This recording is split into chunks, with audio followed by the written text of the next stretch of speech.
जय श्री राम भक्तों, स्वागत है आप सभी का हमारे चैनल हरिओम टॉकीज पर। आज हम सुनेंगे रमा एकादशी की कथा। धर्मराज युधिष्ठिर कहने लगे कि हे श्री कृष्ण, अब आप मुझे कार्तिक माह के कृष्ण पक्ष की एकादशी की कथा सुनाइए। इस एकादशी का क्या नाम है तथा इसमें किस देवता का पूजन किया जाता है? इस एकादशी का व्रत करने से किस फल की प्राप्ति होती है? कृपा करके यह सब विधान पूर्वक कहिए। भगवान श्री कृष्ण ने कहा, हे अर्जुन, कार्तिक माह के कृष्ण पक्ष की एकादशी का नाम रमा एकादशी है। इसका व्रत करने से सभी पापों का शमन हो जाता है। इसकी कथा इस प्रकार है, ध्यानपूर्वक श्रवण करो। पौराणिक काल में मुचुकुंद नाम का राजा राज्य करता था। इंद्र, वरुण, कुबेर, विभीषण आदि उसके मित्र थे। वह अत्यंत सत्यवादी तथा विष्णु भक्त था। उसका राज्य बिल्कुल निष्कंटक था। उसकी चंद्रभागा नाम की एक कन्या थी, जिसका विवाह उसने राजा चंद्रसेन के पुत्र शोभन से कर दिया। वह राजा एकादशी का व्रत बड़े ही नियम से करता था तथा उसके राज्य में सभी कठोरता से इस नियम का पालन करते थे। एक समय की बात है कि शोभन अपनी ससुराल आया हुआ था। वह कार्तिक का महीना था। उसी मास में महापुण्यदायिनी रमा एकादशी आ गई। इस दिन सभी व्रत रखते थे। चंद्रभागा ने विचार किया कि मेरे पति तो बड़े दुर्बल हृदय के हैं, वे एकादशी का व्रत कैसे करेंगे, जबकि पिता के यहाँ तो सभी को व्रत करने की आज्ञा है। मेरा पति राजाज्ञा का पालन करेगा तो उसे अत्यंत कष्ट होगा। चंद्रभागा को जिसका भय था वही हुआ।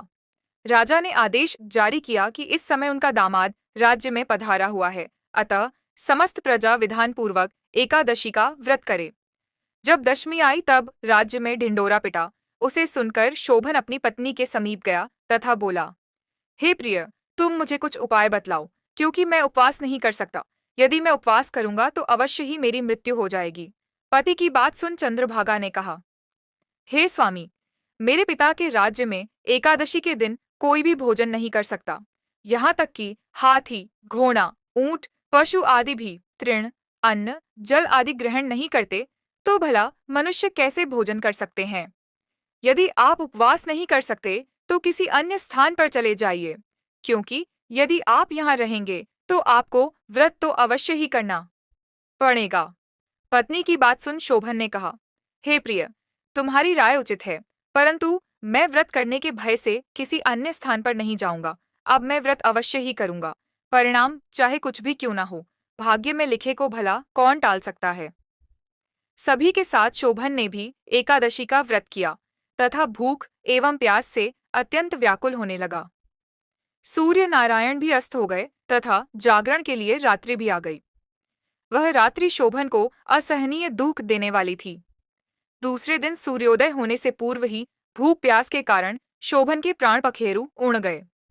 राजा ने शोभन के मृत शरीर को जल प्रवाह करा दिया तथा अपनी पुत्री को आज्ञा दी कि वह सती न हो एवं भगवान विष्णु की कृपा पर विश्वास रखे। चंद्रभागा अपने पिता की आज्ञानुसार सती नहीं हुई। वह अपने पिता के घर रहकर एकादशी के व्रत करने लगी। उधर रमा एकादशी के प्रभाव से शोभन को जल से निकाल लिया गया तथा भगवान विष्णु की कृपा से उसे मंदराचल पर्वत पर धन धान्य से परिपूर्ण तथा शत्रु रहित देवपुर नाम का एक उत्तम नगर प्राप्त हुआ।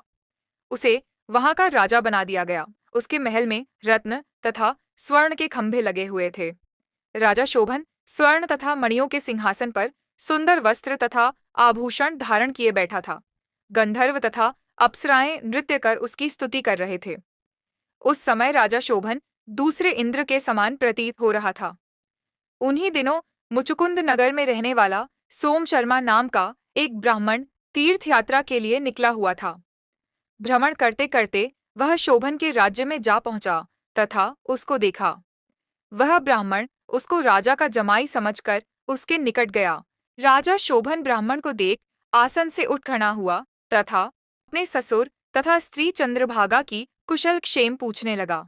शोभन की बात सुन सोम शर्मा ने कहा, हे राजन, हमारे राजा कुशल से हैं तथा आपकी पत्नी चंद्रभागा भी कुशल है। अब आप अपना वृत्तांत बतलाइए। आपने तो रमा एकादशी के दिन अन्न जल ग्रहण न करने के कारण प्राण त्याग दिए थे। मुझे बड़ा विस्मय हो रहा है कि ऐसा विचित्र एवं सुंदर नगर, जिसको न तो मैंने कभी सुना और न कभी देखा है, आपको किस प्रकार प्राप्त हुआ। इस पर शोभन ने कहा, हे देव, यह सब कार्तिक माह के कृष्ण पक्ष की रमा एकादशी के व्रत का फल है।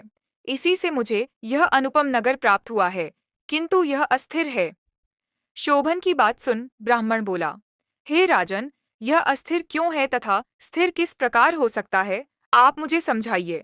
यदि इसे स्थिर करने के लिए मैं कुछ कर सका तो वह उपाय मैं अवश्य ही करूंगा।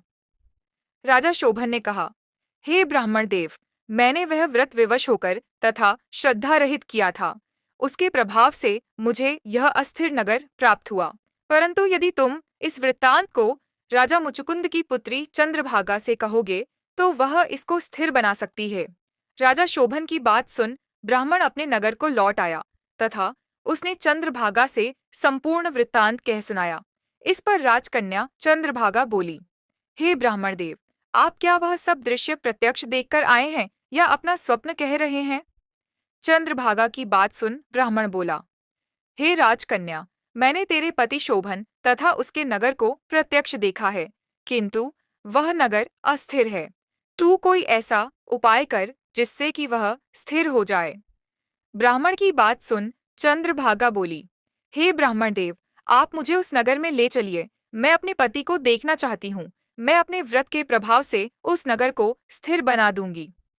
चंद्रभागा के वचनों को सुनकर वह ब्राह्मण उसे मंदराचल पर्वत के समीप वामदेव के आश्रम में ले गया।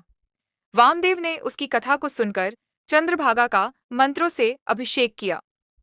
चंद्रभागा मंत्रों तथा व्रत के प्रभाव से दिव्य देह धारण करके पति के समीप चली गई।